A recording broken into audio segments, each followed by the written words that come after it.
Hello and welcome to the Paladins Premier League. Today is Thursday, and we are going right back into Europe for a doubleheader, this time from Virtus Pro. I'm personally excited to see what they have to offer today. My name is Gormizer, and joining me on the desk once again is Rain Day and Pretty Hair. It is. As we prepare for the day. How are you guys doing? Once more into the breach, my friend.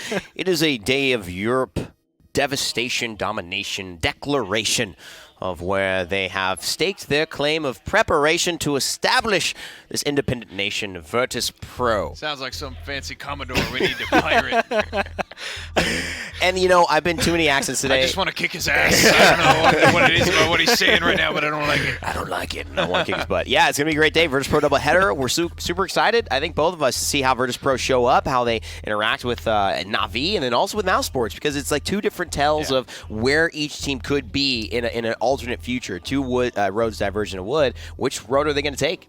And I think VP close, right? But I don't know if this is that day they take it off Na'Vi. Yeah. I think when you look back at some of their matchups, like their one with Fnatic, we talked a lot about, you know, are they going to use maybe some film, right? Some strategies that Na'Vi have been beating Fnatic with. To maybe try and go that route. They have a lot of world-class players, but I don't think it's their day for Na'Vi at the very least. However, the Mouse Sports set, I feel like, could be a very, very good one. And I mean, it's been kind of a gradual climb for them, right? Like they're slowly getting better every single time we see them. And I think that's been kind of the tale in Europe right now, but very specifically for Virtus Pro, because at the beginning of the year, they were almost non-existent. Yeah. And then going into the second split, they started looking better, but it still wasn't that step they really wanted. They're changing their team. Now they changed their team one more time, and every single time I think we've seen them play, they have come back a little bit stronger. Performing in the online stages is different than performing at LAN. We know that quite a bit, but Virtus Pro have started to get some guys who are looking real good online. And I think that's a testament to how well they're going to do in the PPL, not just this season, but next year, looking at Season 2 and things like that. I honestly think that the concept around Ninu as a star in the making is really interesting for me to kind of dive into, because for me, like Shadow, like the ability for him and Ricotta to step up to that next tier, I think Nina's pretty close in Europe to being a guy that you say he can contend with pretty much anybody. Especially when you look at like that game against Fnatic when VP were actually able to win. It was on Frozen Guard. He had Xin, and you could tell that the composition was not built around him, but he was still very successful. That was kind of like so impressive about that game in particular, as well as it is still Sheepa and Peridot. I think they're world-class players. We can't take that away from them. They have an incredibly decorated history in Paladins esports. But their success is always like, it's directly correlated to like their motivation to play the game. It's always how it's been. Those guys are very competitive. I think they bounce around to like a lot of different titles in their off time and their free time. So the more time and the more dedicated they are to Paladins, like the better they will do. I feel like they have virtually unlimited potential as long as they stay motivated in the game. So considering that Fnatic game where Virtus Pro was incredible, and considering the fact that SK actually looked really good at the end of yesterday, do you think Na'Vi is safe here? Is this something that they are going to be able to kind of stroll through, or is this going to be a set that is going to be a lot tougher for them than we would have expected? Safe, yes. Stroll, no. Yeah, no Stroll. I say safe for sure. But I think Mouse Sports and Virtus Pro is where we'll see something. But we're also going to see a big tale told, like the Splice G2 tale that was told, like the Virtus Pro Fnatic tale that was told. It shows up as a Fnatic, a G2 win, but we all know when we watch it, that's not what happened. Like that wasn't just they just won and left with their W. So if they can do that today against Na'Vi, I see no reason why this Team A shouldn't stick together, shouldn't feel comfortable heading into LAN and qualifiers, and also shouldn't be like, guys, we can do this if we just put together the right performance at the right day. Biggest thing that I want to watch for today in this Na'Vi VP set is Na'Vi had those games against Mouse Sports where Mutu was playing terribly and they were still winning. Fnatic had a game against VP where Bittner was playing terribly and they lost, right? They were not able to beat VP 4v5. They have to have all 5 players here. That's a big question today, whether it's Mutu, whether it's Creatives, whether it's literally anyone from Na'Vi. That's the thing I want to watch. If someone's having a bad game on Na'Vi, are VP good enough to beat them? We've seen this flow in Europe so far, and I think Na'Vi kind of guided it. Virtus Pro caught onto it, and I think it's going to be prevalent today. How important do you think Ruckus is going to be as an off-tank? So far, he's been on the rise. I don't know. Champion pool-wise, it is big. I think just with the overlap of what Sheepa does, and I think Sheepa has traditionally been off-tank kind of barracks, ruckuses, maybe even the Inaras for teams at certain times when he was with D69. The bigger thing for me, though, is what does Sheepa do? And I think Ruckus lies into the Sheepa conversation. How does he impact the game? If he can actually get on a Ruckus, if he can get on a Pinker and Barrack and actually find big kills, I think Virtus Pro, I mean, they're going to have a chance to actually win sets. We don't think they will. Even Na'Vi. But he has to do that, and that's a big ask for Sheepa. Yeah, I think Phoenix, I don't feel like loves to play the Ruckus. I think he does it like when it's called for, right? But, he's like working on Ashe. He's trying to bring out Tyra. I don't know if he's going to go to Ruckus unless he necessarily have to, and I don't know that Ruckus is something that VP will necessarily force into this set. I don't know, so we'll see for me. Well, luckily for them, or I guess unlucky, depending on how you look at it, they do have 2 sets today. Not only do we have to go against Na'Vi, which I think is going to be a tougher set overall, they're going to be going up against Mouse. And in the past, this has been a 5-game brawl. It's just down to the final point, essentially 3-3 on a final map, similar to what we would see out of Fnatic and Na'Vi in days of old, except kind of downscaled. It was always slightly worse play, more mistakes being made. Is this going to be the same kind of brawl fest, or is this Fnatic or Mouse, or not Fnatic, Virtus Pro or Mouse being able to take control? I mean, my predictions on today are that we have a tight set with Na'Vi and we have a steamroll Virtus Pro over Mouse Sports. That's truly what I believe. I don't think Virtus Pro are going to slow the gas down. I mean, this is a great team that is starting to build synergy with veteran players. Yes. I'm sorry, Mouse Sports have way too much work to do, I think, to win this set. I think they're going in warm, and I agree with you. I mean, world-class players that VP have added in the offseason, and Mouse Sports are trying to train up new guys trying from to the figure it out. PGS versus guys that are proven. And also, we talked about it earlier, but to have that synergy with Elven Path as well. They've played together. That was like a 2-year stint they did with Elven Path. And I think playing with Elven Path is a very unique experience at the competitive level. Certainly is. And when you have Sheepa and Perdo who already know how to navigate that space, that is a big, big boon to this roster. So I tend to agree with Evan there. One of the other things I had written down was, does Mouse have what it takes to beat this VP roster? I think I just got the answer for that. You certainly pretty did. much no, at least from what we've seen out of them Andrew so Doodle far. pops off. They'll win. They can win a game. I just don't see them taking the set. Is there anyone on Mouse that has to step up? Like, is there someone that has been underperforming that if they can perform incredible? I think Alex came into a team that was already still trying to find itself because Koa left. We forget. Koa went to NIP, but we forget who he is as a player, as a mentor, as an older guy.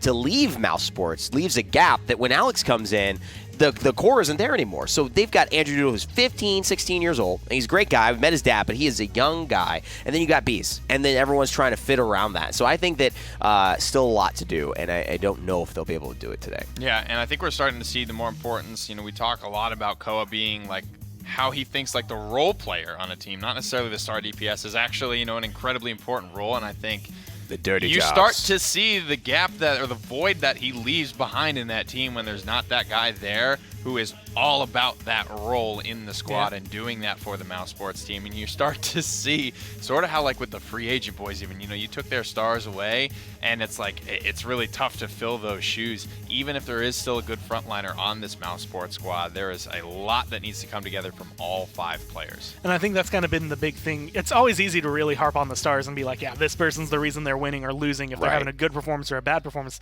Like you said, like if Hekate's having a great day, he's the reason they're winning. If he's having a bad day, he's the reason they're losing, kind of deal. Yeah. But Koa was always in that position of, it doesn't matter if he's doing well or not. You're not really looking at him. He's enabling Andrew Doodle. He's enabling someone else to have a stellar performance. And so the distraction was never on him. He was never, my name's up in the stars, I'm the one that you're always looking at.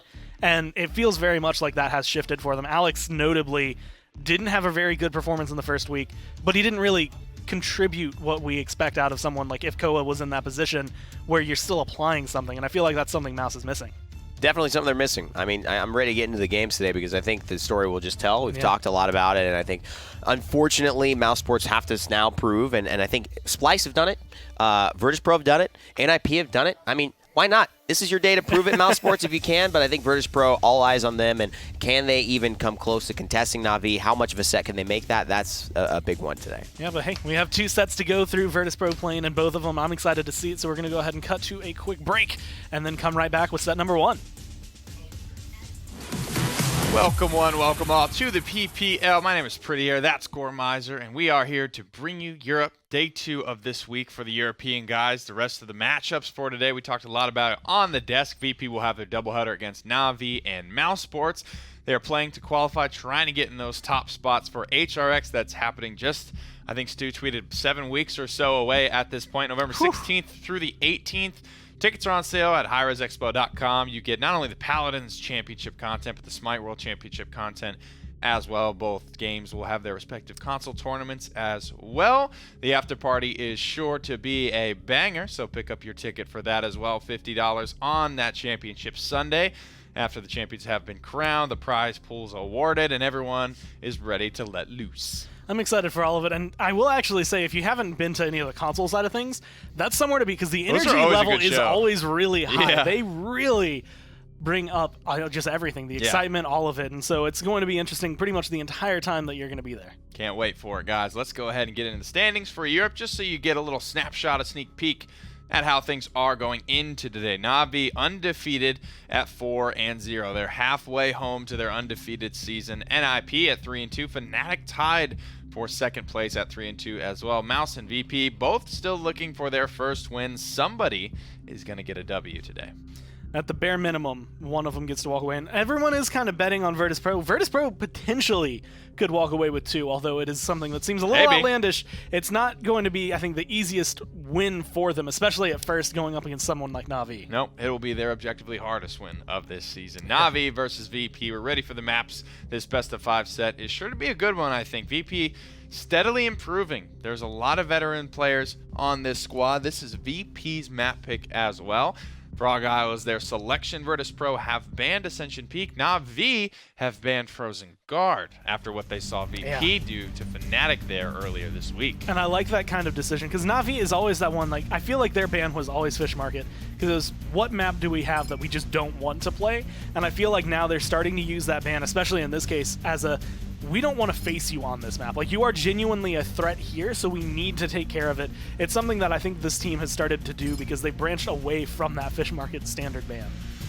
Well, here come the bans. One sniper left open on Frog Isle. Makoa too good for Elven Path to pass up. He's going to scoop it. Furia Drogos Khan banned as well, and the only scope in the game will go to Strix. Now, given what we saw yesterday, specifically around Envy, being able to just sort of move this fight and the action on Frog Isle out of line of sight of the snipers, you think VP try and pull something like that? I think we could see them try it. I feel like that's something Na'Vi have become very adept at. I haven't seen Virtus Pro quite adopt that strategy right. So I'm curious as to whether or not they will have the wherewithal, like in the middle of the fight, to be like, I need to stand behind this pillar because Strix can't shoot me here, but I can still kill like the Inara. I can still fight the Ruckus. I'm also curious, again, because we were mentioning it earlier, if Mutu is the one piloting the Strix, is he going to be hitting these shots consistently enough to actually rely on? And you know, I think I like Mutu on Strix. I think it's a champion that it's going to be really hard for him to have a bad game on. And I'll tell you why, and why I sort of stopped to think about that, because it's important to phrase this correctly, because I think Mutu is a great player that deserves a lot of credit. Yes. But there are times where I just see, you know, the T1000, you know, flips into destroy mode, and he just goes in on everything. He dives every single time he gets a chance to, which is a very different style for than I think he's known for. And that's why it's such a stark contrast, because normally he's so patient, he's very calculated, and then some days, I swear to God, he just shows up and he's looking for blood. And you can't really do that on Strix. Yeah. You're almost forced to just sit and be in the back line and be in a safe spot. And I think Mutu, when he's forced to just be in a spot and all he can do is hit shots, if that's all he can do, that's what he's going to do. And I'm having flashbacks, because Androxus is the one I think it's the most obvious on, where if you are pacing your shots, again, you're playing patiently, you're hitting headshots left and right, you're having a phenomenal performance. That's what Mutu's known for, like you said. But you can see it very easily. When the shots start coming out, you're all of a sudden not hitting anything. He's gone for the Cauterize here, as well as focusing in on his flare, which is part of the reason Strix is so solid on this map, is just the vision he can provide to the team. Plenty of vision and plenty of peekabooing, I think, is what we're in for today. I mean, these are easy shots. This is what I'm talking about, right? There's no risk involved in this. If all he has to do is hit shots, that's literally what this fella is known for. He is going to have no issues with that. And you can see the front lines trying to work their way back towards Mutu. But by the time they get there, Gormizer, Virtus Pro are in tatters. And right now we see Mutu showcasing something. I actually got to talk about this in the BGS earlier, but players have figured out exactly when the accuracy is there for Strix. So you can technically like quick scope people. Yes. And if you're not hitting a headshot, it's still 1,200 damage. That adds up over time. You hit that and you have a Talus who can just apply even just a little bit of poke to them, you're going to be finding kills for your team, let alone the fact that Mutu is going to be hitting headshots when he is focusing on the scope. So it's going to be a very deadly combo overall. I like that you point that out, because the spectator doesn't quite keep up with it, to be honest with you. When you see and this honestly happened in Realm Royale as well, because I think that's like what the bones of the sniper in Realm came from, was the Strix sniper. It almost looks like they no-scoped it. It's like the scope didn't even quite get to where it needed to go. Yeah. Basically the same way as it looks on like a Modern Warfare 2 kill cam. And you're like, the Modern Warfare 2 kill cam would always make you look a little bit faster, a little bit better than you actually were. And that'll kind of happen here with the Strix scope as well if Mutu starts going extremely fast. And normally you see that at like the close range when there isn't a ton of precision needed anyway.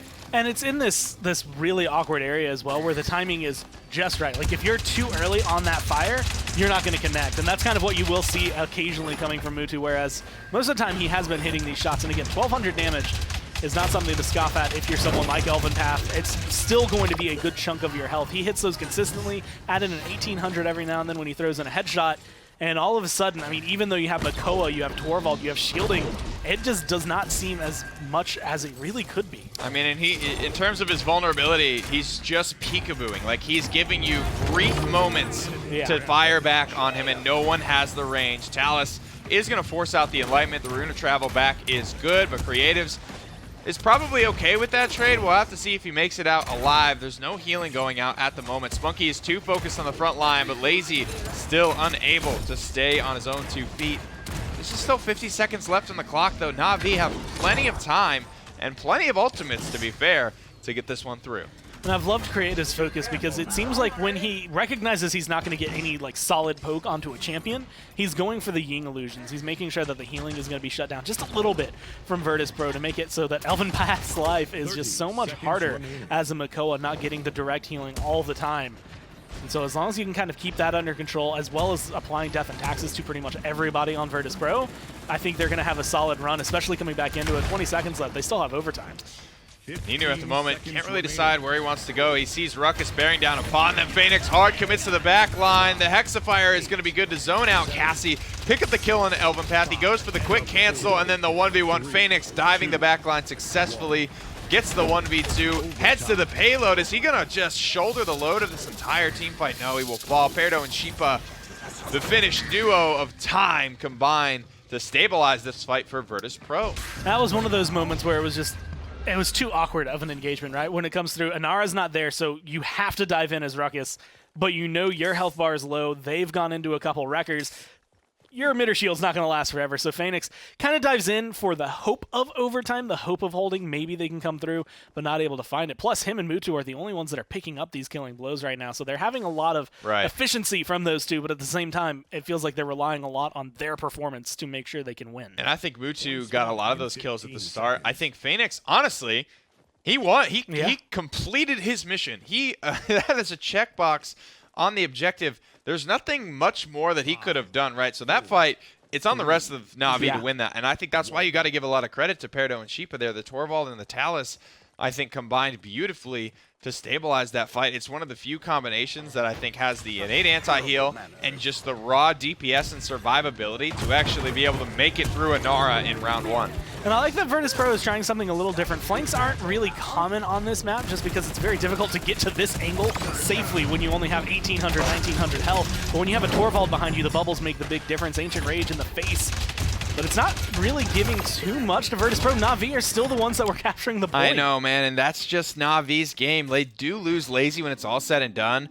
That was a lot committed from Virtus Pro for not a lot. For Na'Vi to be up 45-0 on the objective. VP now get to go to the point. We'll see how long they can stand there, though. That's the real question. Perdo, that's a big pick, though, on the Phoenix. I don't think he expected to go down that fast. Especially being able to not only get rid of him, but the presence that he brings, right? I don't think he has Hexafire just yet, but he's been charging it up. He's 72%.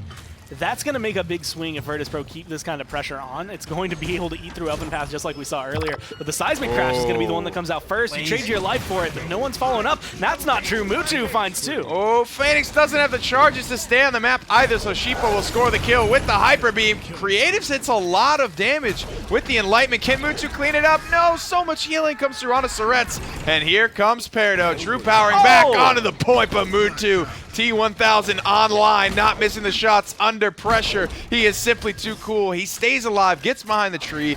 Lazy's back as well, but it's still 99% on the point for VP. And I love the way Mutu plays this. He recognizes he doesn't need to be in the front line anymore. He falls back. He's getting into the sniper pace, although the pistol's still doing a good chunk of damage for him. The flare giving vision. That 99 should be turning to 100 here. There it is. Overtime will expire, and it's Na'Vi against all odds, in my opinion. They grab this payload. VP looking better and better. This is their map pick, though. They really need to lock this one down, or else there is not a lot of hope for them in this best of 5.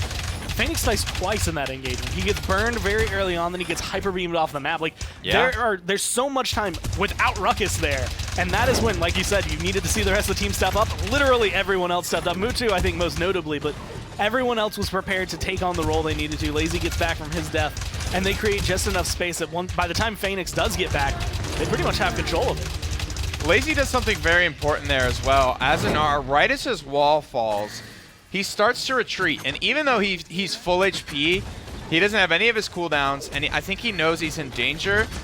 And that Seismic Crash, to me, it felt like he just smelled that hook coming. He was watching Elven Path, they locked eyes, and he knew it was coming. So he starts the windup and actually immunes the Dredge Anchor. Yeah. Dies right after it comes out, so he does get the projectile off. He gets the triple stun, but he does die at the end of the day. Trying to commit now for this payload in a beautiful zoning Hexafire that actually gets a ton of damage out when it's all said and done. Na'Vi perfectly orchestrated and perfectly executed there.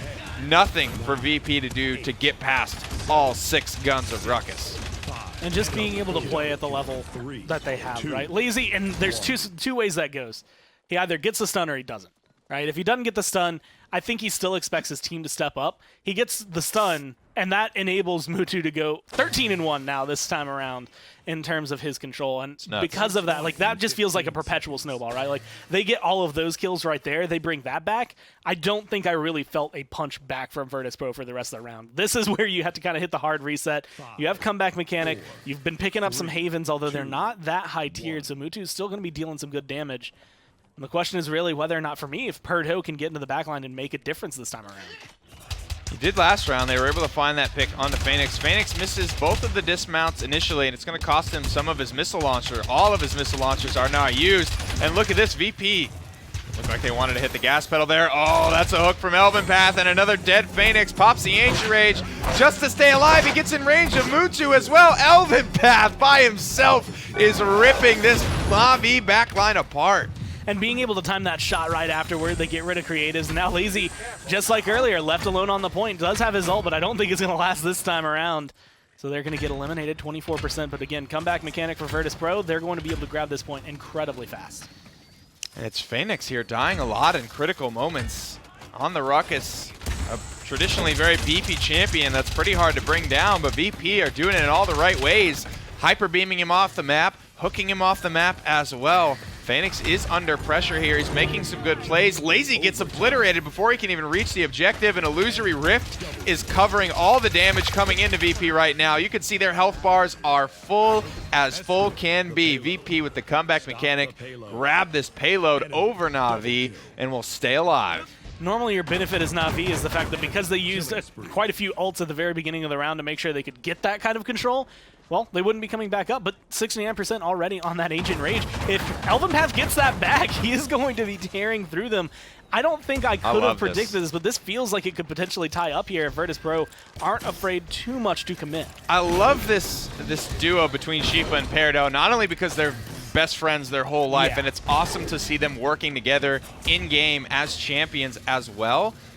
But I just love the combination of actually finally being effective. They get the Torbal Talus, which is a pretty slept-on combination overall, but at the end of the day, it's just so much DPS. Talus getting a little bit of a buff in this patch as well. Another great Hyper Beam by Sheepa. Phoenix, at this point, I wonder if he's getting frustrated. Normally a pretty cool, collected guy, but he's been thrown off the map like 3 times. He's been shredded by Elven Path with a hook, and he hasn't been able to play this round. He hasn't been able to be a factor. And, you know, on the desk, you had mentioned that Phoenix wasn't necessarily a big fan of Ruckus, right? That's not necessarily something like he'll go to it if he needs to, but it's not something that is the first thing in his playbook. He feels like he's trying to like pioneer Ashe at the moment. And I kind of wonder if maybe a Vivian here would have worked better. Sapper rounds to deal with the Torvald shields makes it a lot easier, and you accomplish similar things as Ruckus except without the tankiness. Locking it down now. Moments of greatness as he comes back onto the map as well. You can see though just the damage coming out from this Torvald Talus combo it's really scary, man. I think Peridot's gone into Wrecker as well, as because, you know, Talus has that innate anti-heal card. And that's what's been tough. You throw in the field study bubble there in combination with overdrive. Are you kidding me? That is a stupid amount of DPS pouring out of Peridot at the moment. And it feels like Peridot and Sheepa they're alive again, man. You know what I mean? Like, they're guys that they're into it. They're kind of out of it. They get frustrated. They're really quiet. They're kind of hard to read. But like we were saying earlier on the desk, I think when these guys want to compete, they are just so voracious and improve so much, and they just want to get better. And that's when they're hard to stop. I mean, you want to talk about a good way to deal with a Ruckus. I can't think of anyone better than Talus with a Torvald bubble behind it and the Wrecker. So it's not going to allow Phoenix a lot of wiggle room, and that's been kind of the play so far from Virtus.pro. Now, again, how much do they want to commit? They're not going to pop the Ancient Rage. I'm okay with holding on to that, which is something that is notoriously Virtus.pro. But what can Peridot do? Tries to get in there, tries to pick up the kill onto Spunky, gets him low enough. Spunky and Phoenix are dead. Lazy's going to be alone here on the objective. Creatives answers back with 1 onto Sheepa. Peridot falls as well. Look at the kill feed. I mean, come on. That's like 14 kills in that engagement there, back and forth. Na'Vi will hold on. There's no defense point available for them. And just look at the shred. I mean, Talus Torvald at the moment is putting in the work on Na'Vi's front line. Locking them down and making it incredibly difficult. And this is the other thing. Look at their slash lines. Like, it's nothing incredible. It's just the damage output that they're having. 93k, 79k. That's a big gap between the Cassie and Peridot there on the Talus, but it's still a lot of damage. Even though you're getting out DPS right now, technically by Na'Vi, that impact is all pretty much going in on Lazy, all going in on Phoenix. Those 9 deaths, those 7 deaths on those two is having such a big impact. And you can see Mutu, you can be 16-3 all day. It doesn't matter if your front lines keep dying like this. So, last round here, Peridot gets the Haven 3. A lot of Haven 3s online for VP3 to be exact. A lot of late game itemizations in the offensive category as well. The Wreckers and Cauterizes. We'll see how Lazy and the boys of Na'Vi are able to stand up to this type of pressure. And here comes the Mad Russian himself up the stairs, putting some pressure on the back line. He's got his Ancient Rage. He's getting a lot of healing as well. A beautiful hook to pull Mutu out of position, but Phoenix bails him out. The peel from the Hexafire is just good enough. Elvin's not done yet, though. He throws down the cannon, brings up the anchor, finds one, hooks a second, continuing to just shred Na'Vi. The amount of backline pressure they've been put under this game at the sole hand of Elven Path has been astronomical. And they use 2 ults to try and hold him back, Flashbang and Hexafire, and even then, you still have him picking up a kill right there. Elven Path going to be locked down finally, but it's only because they were able to kill the rest of the team. They finally focused on someone other than Magoa. I actually give a lot of credit to Phoenix here and what he's done to keep a lot of these fights together. There's the moment out of conversion when he hits that beautiful zoning Hexafire when everyone from VP has to dump onto the objective. Another selfless Hexafire that just provides peel for Mutu. And then he does a good job distracting Elven Path after the kill onto Spunky, just to try and keep that fight together somewhat. But again, getting tossed off the map. Can VP stabilize this? Mutu picks up 2. Sheepa and Surets have one of their own. Overtime is burning in favor of both teams, both at 99%, looking for the final kill. Sheepa running out of time, running out of HP, doesn't have any shields left to give, and he will fall. Elven Path trying to do his best to just hang out right here, but Damba's going to be able to get a little bit of damage. Dread Serpent going to be thrown in an awkward spot, but it's still going to be able to connect with just enough in the backline, and it's causing trouble. It's forcing Virtus.pro to come fight on the left. I don't know if that actually hit anyone there. Stunned out. Ninu locked down the stretch. Navi's just so good. They get a Hexafire on the objective as well. And there's nothing left for VP. A very good game 1. That's VP's map pick, though. Now they have to go fight Na'Vi on their map pick. That was a critical game 1 for them to get. And with Frozen Guard being taken away, I'm kind of curious, especially as the set goes on, not only is the next one going to be Na'Vi, but assuming if Virtus Pro loses one, where do they take it? Like, where do you feel comfortable? You know, there's a long path ahead of them that they have to go through. And Frog Isle, it was rocky. It looked good, but it's still rough. I think 16-3 was the name of the game as Mutu entered the final round there on Strix. He had a great opening segment of shots. 19-4 when it's all said and done, so he goes 3-1 in the final. You know, yeah, I know you got to step that category up there, Mutu, but you know, a beautiful start to a guy that had a kind of a rough couple of games earlier this week, or earlier last week, excuse me. But this game, it was all business for Mutu, hitting a ton of shots. I believe he was really just neck and neck with Creatives most of the game for damage. Yeah. They were sort of setting each other up at times. Creatives, I think he had something like double the next closest player's assists as well. That can be the way of Leon, though. You got to whittle them down so that they can be actually brought home. Mutu, great performance from him. Everyone on Na'Vi stepping up, having moments. The same can be said for VP, though. I got to give them a lot of credit. I talked about what I liked about Elven Path, talked about what I liked about Sheepa and Perdo. And again, Ninu manages to be impressive, doing okay in the KD department, still getting out a ton of damage. Yeah. But as the new guy on this VP roster that is just littered with veterans, and as the guy whose this composition is clearly not built around, he continues to be, I think, really impressive for what he's got. Yeah, a lot of this was built for Virtus Pro to just enable Perdo as much as possible. Maybe even Elven Path to an extent. Yeah. But Nino was just be Cassie. Just like get your damage Exactly. out. He hit 109k, even though he was 5 and 10. Like you said, all of that damage matters because Perdo's picking up those kills. Saret's, Sheepa, Elven Path. Someone else is going to be able to confirm them. Yeah, you've got, you know, Saretz is pocketing Elven Path, Sheepa's pocketing Perdo, and Nino's kind of left to his own devices. Yeah. I think he's doing a good job staying alive in a very, very difficult matchup. The most difficult matchup this team is going to have this split. We're going to head to Bright Marsh here, and I'll be curious to see the adjustments that VP make. I think it's got to revolve around the Sonara. I want to see more people take Inara away from Na'Vi. Yeah, I feel like Inara has become higher priority to me than Makoa, although Makoa against certain players, right? Like, I'm not going to give Thiel Makoa. I don't honestly want to give Elven Path Makoa. I don't think I want Lazy to have Makoa either, so it's going to be definitely needed to be banned there. Furia, as well as the Drogos being important. Curious to see why Na'Vi went for the Torvald. I guess it was just enough in enabling, especially when it comes to this map, that it would make a bigger difference than on Frog Isle. I think Talus is a pretty popular pick on Bright Marsh for the guys that like to run him. It's black and white of whether you have a player that will run Talus or you have a player that will not run Talus. And Bright Marsh tends to be one of those maps where he's going to poke his head out. They take away the Torvald because I think that's really the legs of that combination, you know what I mean? And Drox is such a strong pick for Na'Vi in general, as well as for Perdo. So not only do they take away the Torvald, which is going to enable Talus, but they take away Andor, which is another very famous Perdo champion that stands, I think, a little bit better individually than Talus. I'm just interested now to see whether or not Na'Vi are going to go for the Ruckus. If they are, because he's been relatively big on this map in the past, and it feels like they are definitely trying to bring him into it, so they do go for that. I like their composition, although it does feel a little kind of all in, right? It's all in, all done. If they end up losing, they will lose hard, but if they win, they will win hard. Leon is grabbed here as well. I'm a little bit surprised as well that Na'Vi don't go for the Leon for Phoenix. They do have the ability to flex onto that third DPS. Getting even more anti-heal. Anti-heal is the conversation that's been had around Inara at the moment. You've got the Willow, which, again, we always say looks good on paper, but can it provide the coverage throughout the totality of this game? That's the real question. In practice, is it as effective? Leon, in my money, is the most effective in practice anti-heal in the game, and VP have it. And I think it comes down to the application. I mean, Dead Zone from Willow, you have a cooldown on it. It's the only time that you can apply it, and once it's down, it's down. Leon, everything that you hit on your keyboard is going to be applying death and taxes. You're pretty much set in terms of being able to make sure that someone is getting hit with it. And admittedly, Leon's perfect at being able to deal with creatives, deal with Mutu. In certain scenarios, I can also see it going really downhill real fast if we see Perdo kind of getting isolated by Mutu.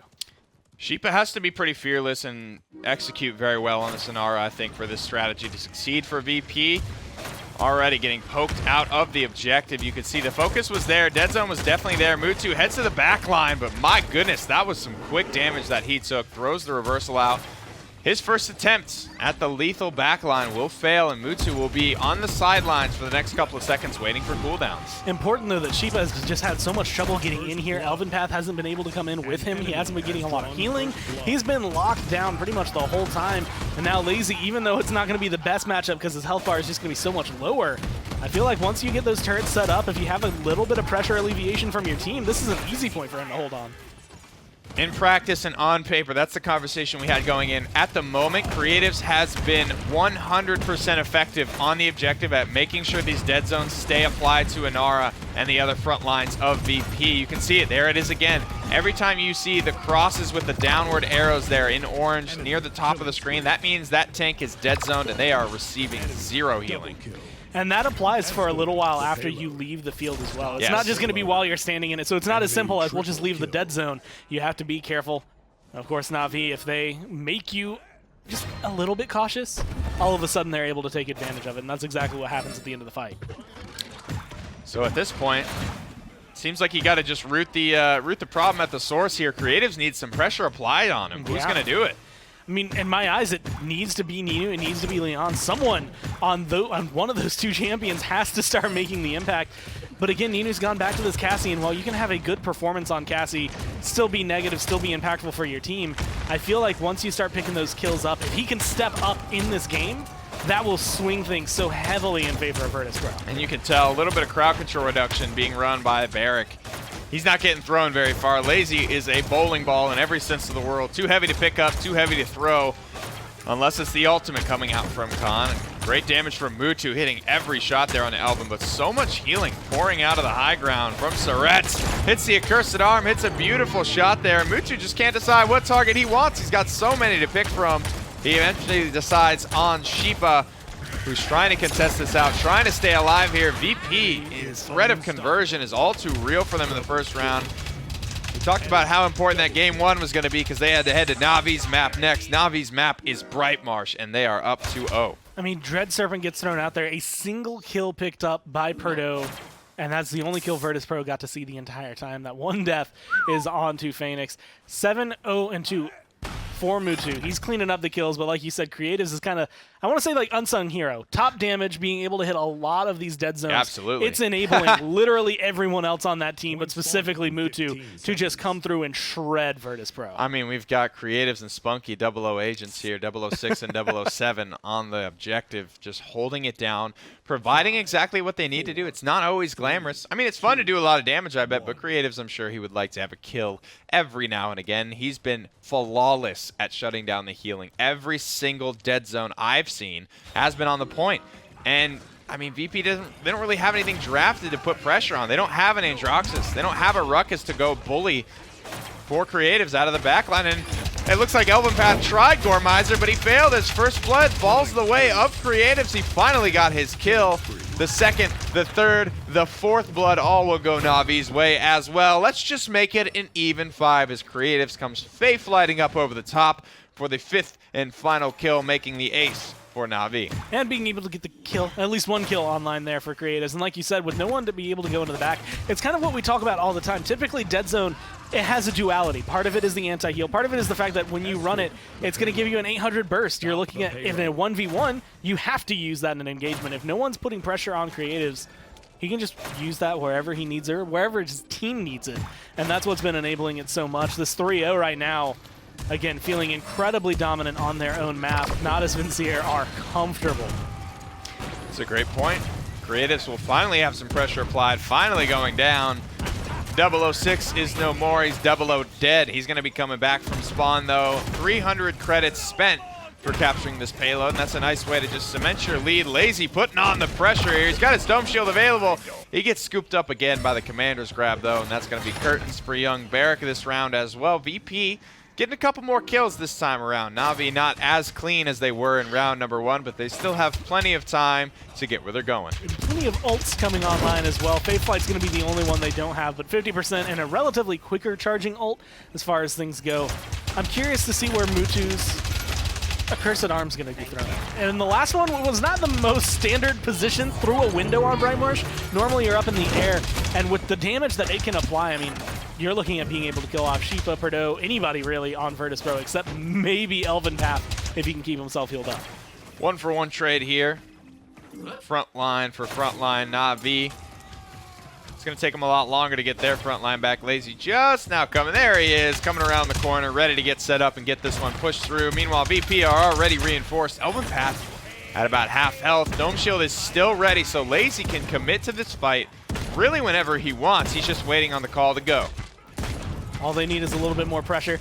Dome Shield is available, so if you're looking at something to close it out, Faye Flight actually going to be going up in the air. There's the Overpowered trying to throw him around, but he just throws him up. The Dome Shield comes out. He actually loses it. Oh, Lazy a little bit off the mark there. Honestly, both of those ultimates felt off the mark. There is a place, and I think Elvin Path may have just got confused as to which side of the map he was on, because that's, you know, the kill volume is on the other side on this spawns. That's where you can throw Lazy and get your kill. He just threw him into a wall, and Lazy, you know, equally as flustered there. Pops his Dome Shield as he's dying, unable to get the cooldown off there entirely, so he will still use the charge of Dome Shield, which is really the unfortunate part for young Lazy. But he won't get any effectiveness out of it. Here comes a Dread Serpent from the top rope. Phoenix to the back line with a Hexafire. He's going to find some effectiveness all right to the tune of 2 frontline kills. Ninu boxing out with Mutu, the most dangerous Andro player in the world. But it's simply not enough. Na'Vi are able to slam this one home as well for a quick 4-0 on their map choice. And that just looked, towards the end, like Virtus Pro was going to be able to find something. Again, a lot of ults that don't really provide much. The Fae Flight, I think Creatives gets a single kill. A Cursed Arm came out, and I don't think I saw that pick up anything. Lazy loses his Dome Shield, but it all came down to Phoenix and Hexafire. Rough stuff there for VP, but that's what we anticipated when you go to Navi's map pick, right? We said it was critical for them to get Frog Isle, and they were just short of it. 8-1 for Mutu there on the Andro. 5-1, 7-1, 3-0, 1-4 for Lazy, the dirty feeder himself. But that's just the life of a point frontliner. Shifa knows that all too well as he was 0-6 on the Inara there. Sometimes that's the way the cookie crumbles for the front line. It's the dirty job, but it takes a special guy to do it. One more game stands between Na'Vi and a clean sweep here over VP. Will be VP's map pick, though. It's back to loser's pick for Game 3. Ooh. I don't know how I feel about Stone Keep. Historically, Virtus Pro has had a very strong Stone Keep, and I think actually in Spring Split, they were able to beat Na'Vi on this map. It was something that was actually completely unexpected, but this has also become a map Na'Vi has been known for, especially at LAN. Yeah. A lot of those teams regard this as a bad map, or one map that you want to either get out of the way or you don't want to let them go to because they are very adept at playing it. Front lines, front lines, front lines. Makoa, Torvald, Khan all banned away, and the man best at dealing with them, Drogo's gone as well. Virtus Pro will first pick the Willow here, trying to take maybe a different avenue at defeating Navi's very famous Inara. I like the Furia. I'm curious. I like that they stay away from her. Because if you know, like, so you don't pick up the Inara, you recognize that Willow's going to be the counter. And they grab the Leon. So that's what I was kind of wondering, because Androxus is going to be able to shoot down the Willow. If you get Leon and Androxus, I don't think she's going to have a lot of uptime. But now Virtus Pro, that's a strong lineup. They have all the anti-heal and the biggest healing sponge in the game at this point. VP, that's a pretty damn strong couple of picks there. Na'Vi are comfortable picks, I think. I don't know. I think you look at these drafts on paper at the moment, I'm liking VP's draft a lot better. Ying coming through, Fernando, I really do like the damage, the control, and again, like you said, all the anti-heals on one side, and you're looking at shutting down Barrack's health bar with the anti-heal. Like, that's not even an issue. 3,000 health, you can burn through that with one dead zone in no time. Ruckus is probably going to be a little bit more complicated, but Willow and Leon both probably going to go into Wrecker since they have that anti-heal, so they don't have to worry about the shielding. I gotta say, I feel like I would have liked to have seen Maldamba here over Ying. Just because, yeah, I mean, look at Vex. Look at the way he was just able to use that ultimate just for so much peel and so much playmaking potential all day long. I think if you're Surets, you know your backline is going to be under a lot of duress from Androxus, from Phoenix's Ruckus. And, I mean, they're going to be inflamed half the time anyway because Spunky's going to have that ultimate charged up at all times. It's like you're going to have so much pressure coming at you. I feel like Dread Serpent could have really provided actually a lot of peel and a lot of space control that otherwise this composition may lack a little bit. I think a lot of it comes down to comfort, whether or not Serets feels good on the Maldamba. I mean, at this point, I have trouble believing there's a support out there that doesn't have a good Maldamba, especially in the PPL. but being able to go Support for the is one of those roles, I think it's the only role really that you have to be able to play every champion Pretty much. in that cast if you're going to survive as a good support. I mean, you have the lucky area of there's not as many supports, so you don't have as many to be great at, but then you have to learn, like, how do I play Grok in this certain scenario, certain things like that. And unfortunately, it doesn't seem like the Ying's going to be enough just yet. Phoenix gets the first kill. Well, it's a 50% lead on the objective for Na'Vi. You got to say, you know, where's Inara? Why pick her if you're not going to send her right to home base, right to home plate? 84% now for Na'Vi. Inara finally jumps down there. Lazy, he's feeling the heat from both of the frontliners of VP, and you just have Phoenix picking up these kills from, honestly, for Ruckus, that's kind of a long-range kill. That's basically a snipe with the rockets. It's too much. I think at this point, Na'Vi lock it down 100-3. Dear God. This is VP's map pick, man, but Na'Vi are looking very comfortable here. The only phrase I can think of to describe what Na'Vi just did is surgical. It was just very much like a procedure. Okay, this is something we have to remove. Go ahead, slice it open, take it out, it's gone. And that is pretty much all that Virtus.pro happened to them. Like, they were never in a position where I personally felt like they had control. Even when Ninu, as this Willow, is sitting in the perfect Willow spot, you have the balcony, the high ground, everything you need to be able to fight on the point. But he wasn't fighting on the point. He was looking all over the place. He wasn't focusing down the barrack or the ruckus. He didn't seem to have a target in mind. It's a big ask, I think, for Virtus.pro to put Ninu on this Willow and say, all right, this one's on you pretty much. Na'Vi. A lot of comfortable picks for them. I gotta say, I still think on paper, VP's composition looks a little bit better to me. I would have, again, liked to see Maldamba, I think, over Ying here. Mutu pacing his shots to make sure he maintains perfect accuracy. And he does. I mean, he's just hit 6 in a row, basically, on a Willow. It's only 208 damage at this range, so it's not exactly scaring her off, but he's just letting her know that, hey, I see you. I'm coming for you. And it's kind of distracting overall, making sure heals are going to be focused more, all kind of widespread on the side of Virtus.pro, and it opened up this little gateway for him. He can come in. He's up in the air. There's the accursed arm as well. Not sure who he wants to go for, but Sheepa is going to get burned down. Oh my goodness. And the only way you could burn through an illusory rift with no anti-heal is a hexafire and an accursed arm at the same time. That's what Na'Vi do to get rid of Sheepa's Inara down on the objective. The shield is up for Fernando. Elven Path is trying to hold this one down. He's actually going to be able to confirm the kill there on the Lazy and force Na'Vi back for a small reprieve. Mutsu hard commits, but he gets his legs cut out from under him by Ninu on Willow. A lot of odd pressure after that first engagement, right? You get rid of the Inara, and then it feels like Na'Vi didn't expect it. Like they caught the car, right? They're the dog chasing the car. They finally caught it, and they had no clue what to actually do with it. They get aggressive. They're trying to fight right outside the base. They're fighting around the point. They're looking towards the side. They're not really focused on a single objective there, and because of that, it feels like Virtus.pro are just able to systematically, again, engage them, take them down. Mutu's in a weird spot, so is Lazy, so you're just able to kill them. There it is, but the Earthen Guard comes out, and you just can't get through. It's like an emergency brake on your health bar. The health bar just will not move once you pop that Earthen Guard. What an incredible ability there. Lazy fighting under the Solar Blessing, but the pressure is too much. The innate anti-heal from Death and Taxes Leon is enough for Peridot to be able to actually kind of burn him through it. And even with 90% anti-heal, it sort of operates the same, right? Lazy's health bar wasn't going up, but it wasn't going down. So Solar Blessing's just going to give him a little bit of time to operate safely, but the second that ends, he just got obliterated there. Virtus.pro with a solid defense there, but major adjustments need to be made on this point fight. And I think a lot of it comes down to how they use the ground play control, right? When you got Ninu up there on the balcony, typically we see Willows immediately just fire down, seedling, everything gets dumped onto the control point because it's literally right below you. And again, with Lazy's health bar, it shouldn't be too difficult to burn through a barrack. But it felt like Ninu, as well as everybody on Virtus.pro, was all over the place. They're looking towards creatives. They're trying to find Phoenix. They weren't looking towards Lazy. And I think a lot of that is just because of the pressure that Na'Vi is able to apply. Well, they're all spotted out here. Phoenix providing a nice little anti-air turret style of play. Anyone that comes out onto that balcony or onto the staircase is in some trouble. The Inflame will come out from Furia. Phoenix gets a big heal, but honestly, I feel like Lazy is the one who needed it. He was under pressure from multiple angles there. Spunky answers onto Peridot. There's another Hexafire ready, but Phoenix Not looking like he wants to pop that just yet. Virtus Pro actually coming back and starting to take the lead on the objective. That was gorgeous, being able to dash forward, pops the Hexafire, as well as a Solar Blessing right where he lands. Because again, biggest issue is Ruckus is you are mounted, you are still during that ultimate. So if you have a Solar Blessing, it makes it a lot easier for you to just stand there, take any damage that's thrown at you. You don't have to worry about your shield cooldown. You can just get your damage out the good old-fashioned way. And again, 50%, 42%, I guess, technically for Virtus Pro. Doesn't mean much.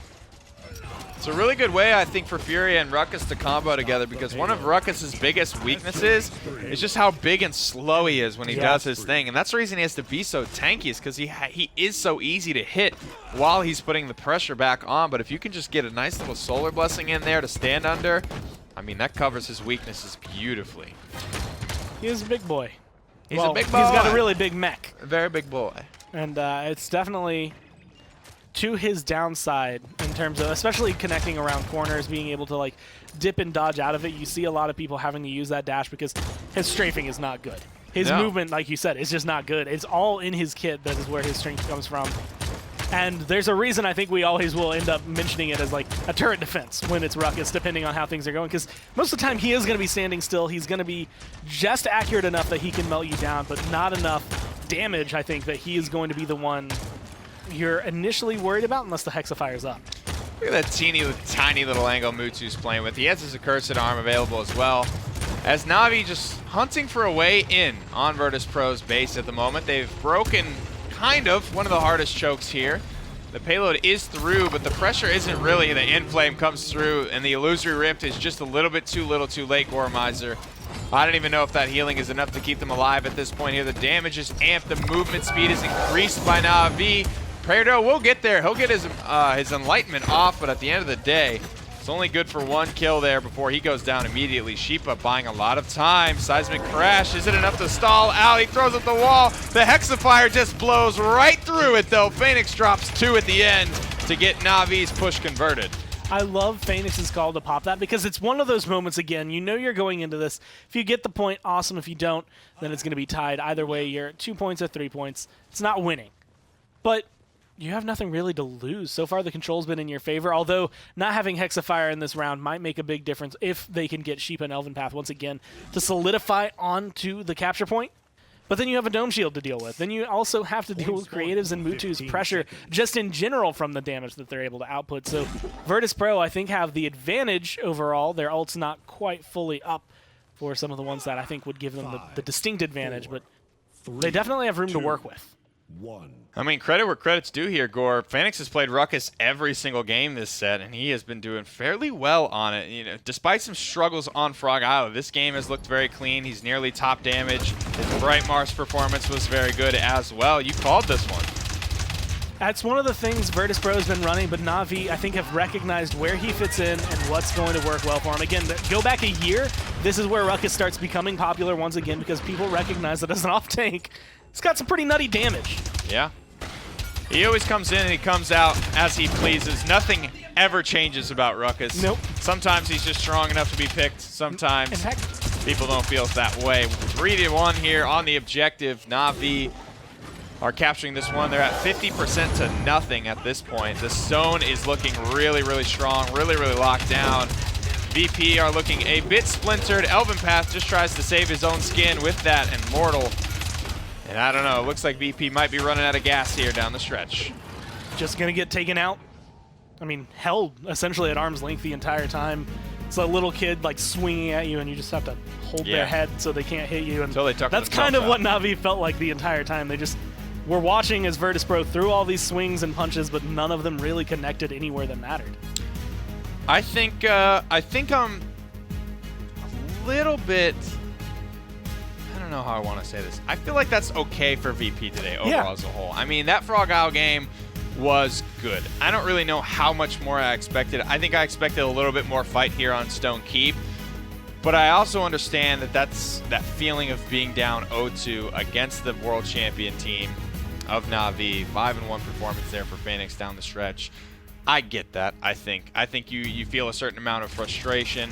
You feel a certain amount of just deflated after those couple of hard-fought losses on Frog Isle and then getting rolled over on Bright Mars. I imagine frustration can run a little bit high. when it comes time for game number 3. And, you know, we keep talking about how it wouldn't be too outlandish to take Inara away from Na'Vi, try to stop them from getting it. But I think the issue is that because Na'Vi plays Inara so much, they also know what she needs to be successful and what is going to shut her down. Sheepa, as much as he was doing as Inara, it just wasn't the same.